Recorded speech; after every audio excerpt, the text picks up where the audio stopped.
Hi there.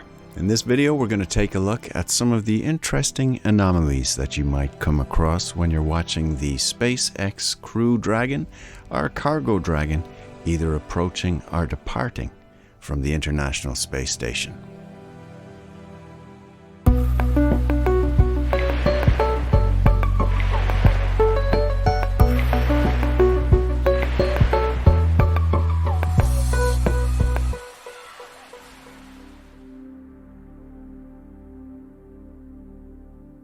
Okay, let's begin by taking a look as the SpaceX Dragon undocks from the station, the ISS with AX-3 crew. I noticed this flag has the stars scratched out, just the stripes of the US flag. I've seen this happen a good few times. Sometimes the whole badge is scratched out, but we'll take a look at that again later. But if anybody knows why they scratch out the stars of a flag, I'd be curious to know. Please leave that in the comments as a suggestion.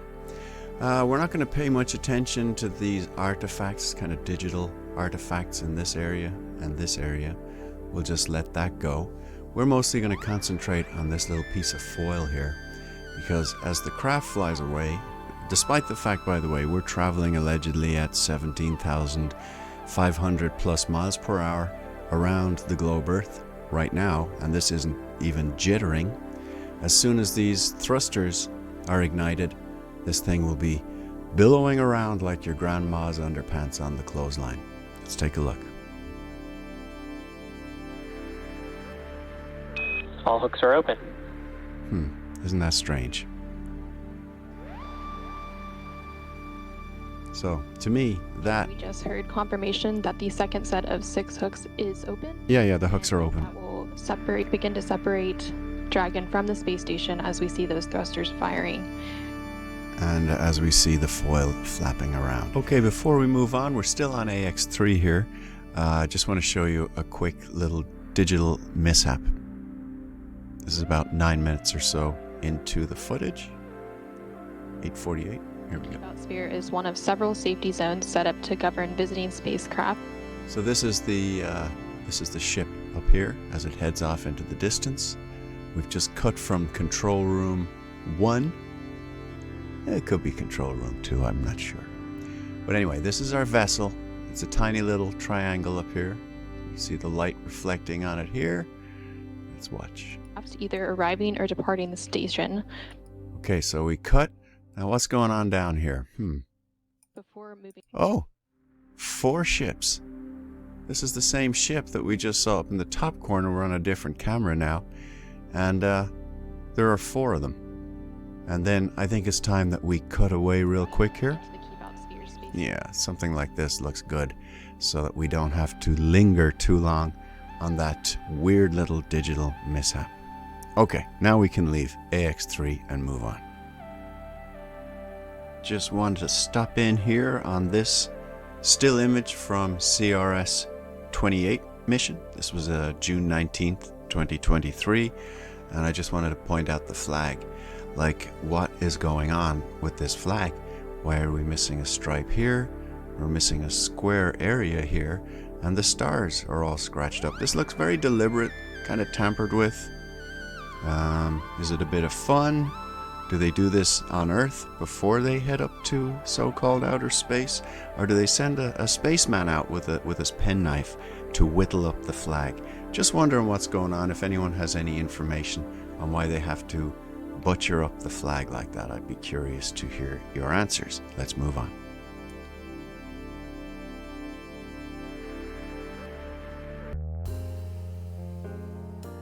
This is from September 3rd, 2023, Crew-6 mission, undocking from the ISS.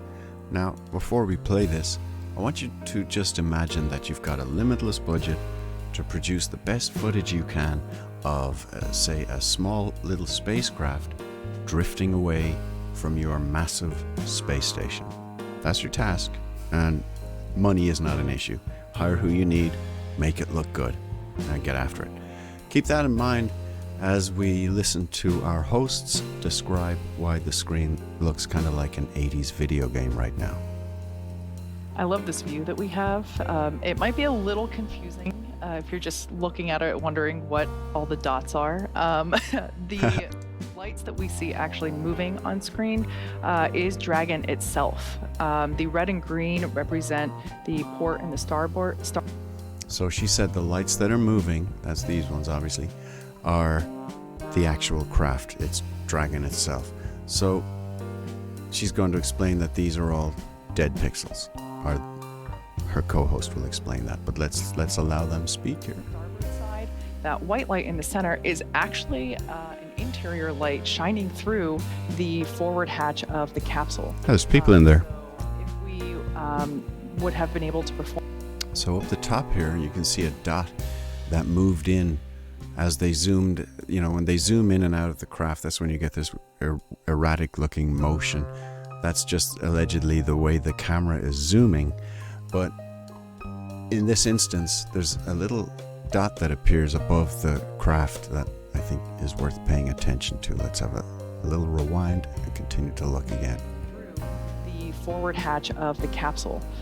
So if we would have been able to perform a fly around maneuver, that definitely weird, definitely not a dead pixel. Is actually one of the photos that they would have been using to take photos. That's right, and with the nighttime views, you can actually see some of the pixels that have been, they're actually dead pixels. They sort of look like very colorful, Christmassy light stars, but it's actually dead pixels on the camera that have been... Space radiation? Yeah.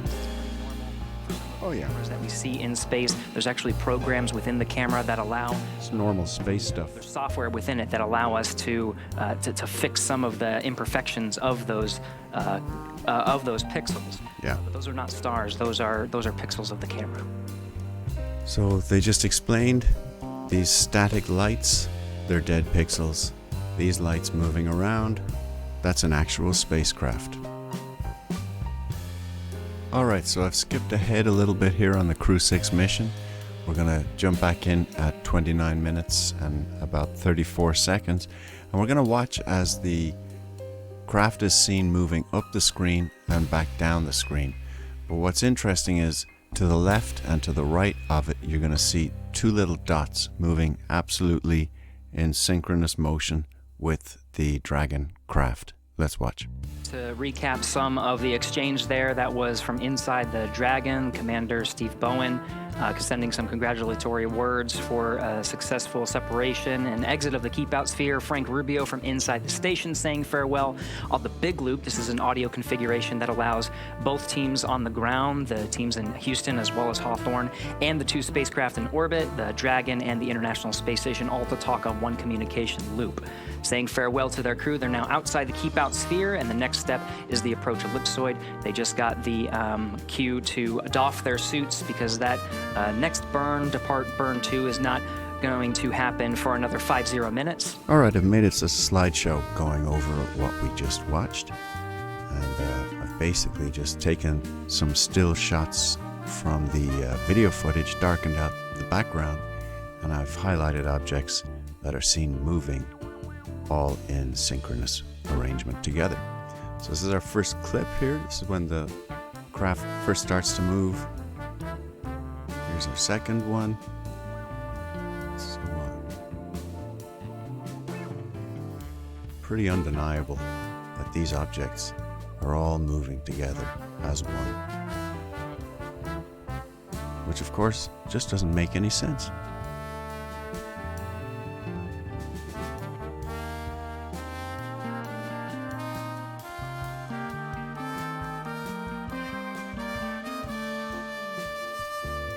For this little clip, we're on stardate August 27th, 2023, Crew-7 approach and docking of the ISS.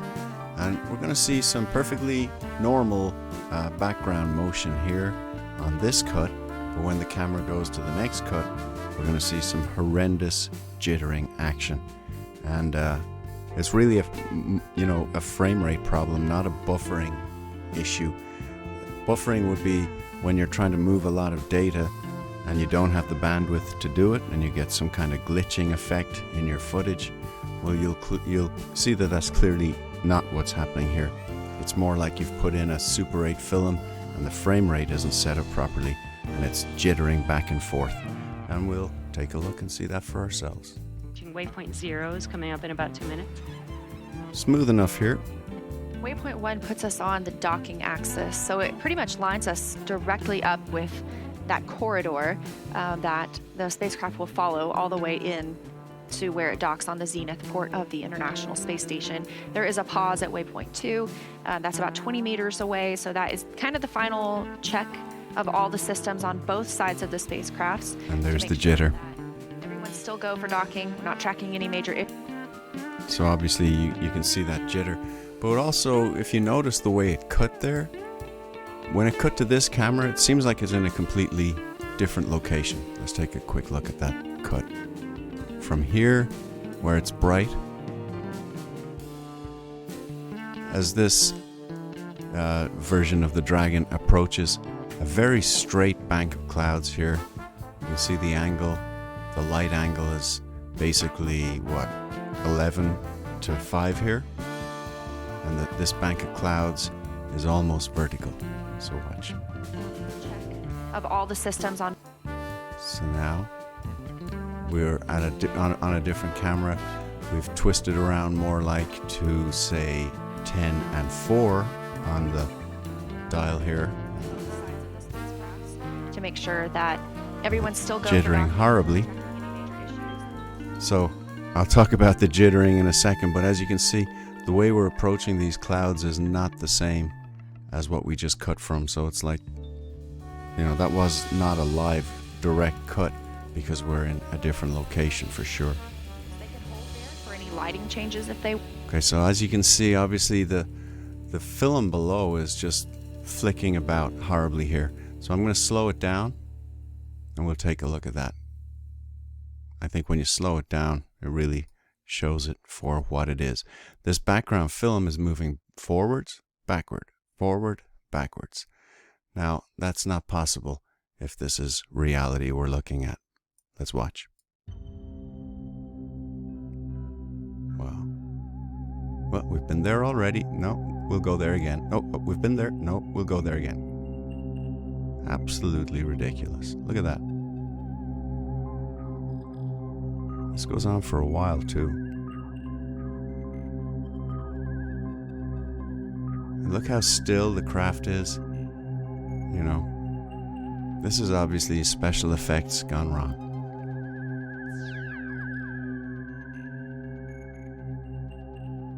Yeah, looks pretty bad. Okay, we'll move on.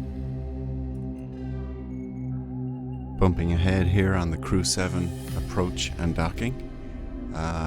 This is Earth right here, and this is a real spacecraft. Okay, let's pick it up here. Being up towards waypoint 1, we are just under 25 minutes away from the expected time of arrival to waypoint 1, which will put the vehicle.